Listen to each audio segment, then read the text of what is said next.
Motorola has not made a premium flagship device in quite some time, and if you're hoping that this, the Motorola One Zoom, would fill that role, no. I mean, sort of, but not really.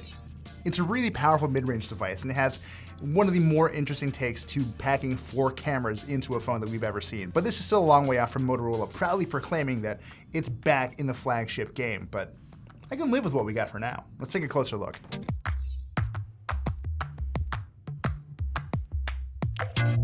Unlike the Motorola One Action we saw last month, the Motorola One Zoom is in some ways a little more conventional. It has a 19:9 aspect ratio, which Motorola calls max vision, and while it's not quite as cinematic as what you'd see on something like the Motorola One Action, its more conventional aspect ratio means that when you do find something that runs in 16:9 or God forbid 4:3 on YouTube, you're not going to be left with a ton of space on either side of the screen to rest your thumbs on. And in terms of performance, we are again looking at pretty standard mid-range stuff. There's a Snapdragon 675 chipset inside with 4 gigs of RAM and 128 gigs of storage, and yes, that is expandable. Runs Android 9 Pie with Motorola's usual software enhancements, and I should point out here that unlike the Motorola One Action, which did get Android One variant releases outside the United States, that's not happening here. If you're buying a Motorola One Zoom, you're not getting Android One at all. You're basically just getting Motorola's own take on Android, which is fine, honestly. I've more or less been using it on and off for years because so much of what Motorola has done has persisted over time, and the end result is an interface and an experience that really kind of feels like it's been honed very, very capably over the years. It's light touch, it's really slick, really smooth, and I still believe that the Moto actions like chopping the phone to activate the flashlight or cranking your wrist to launch the camera, these things are things that probably should be available everywhere.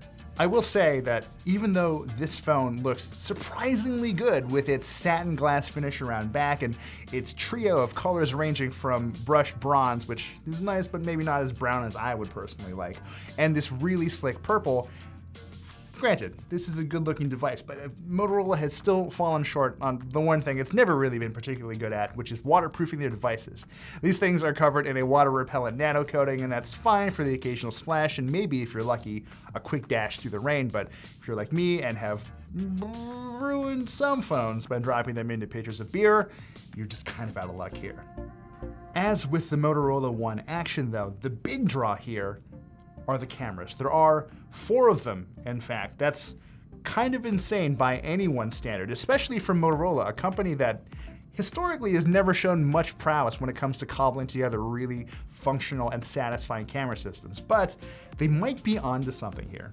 The primary sensor, the one you're going to be using almost all the time, is a 48 megapixel Samsung sensor that bins down to 12 megapixels. In other words, 4 pixels on the sensor itself get treated as 1 for better low light performance and better clarity throughout. Beyond that, we have a 16 megapixel ultra wide camera that captures 117 degrees of whatever's in front of it, and I think some of you might have recognized that number. That's the same amount of space that the camera in the Moto One Action can capture, and that's because these sensors are very, very closely related. There are some differences here, but Motorola assures me, and based off of my quick testing, it is much better suited for photos than the version in the Moto One Action ever could have been.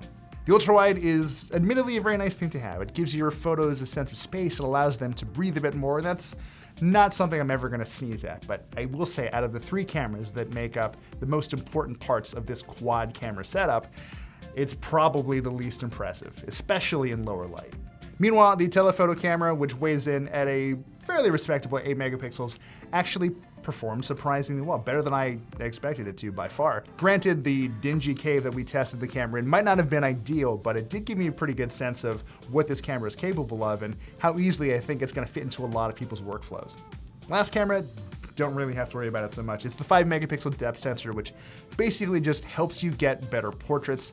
And really all of Motorola's carefully honed camera tricks, the stuff that we've seen trickle into production in devices from this year and last are here too. Maybe the most important is night mode, which basically does exactly what the name says. You take it into a dark room or outside at night, it captures more light than you would expect, smashes a bunch of photos together, and gets you one surprisingly usable looking photo. We took it into a almost pitch black theater and tried it out, and the results were maybe not groundbreaking, but definitely helpful. I mean, I saw details in the frames of these chairs and up and down the rows that I was definitely not gonna make out with my naked eye, so sure, why not? I'll take it. It doesn't exactly fill the flagship role that Motorola has had open for quite some time, but the Motorola One Zoom comes surprisingly close. It runs fast, the cameras are actually surprisingly good, the battery life is supposed to be really quite nice when you consider there's a 4,000 milliamp hour battery inside. Most of my boxes are ticked, and I feel like this is the kind of device I could easily use on the regular and not hate myself for it.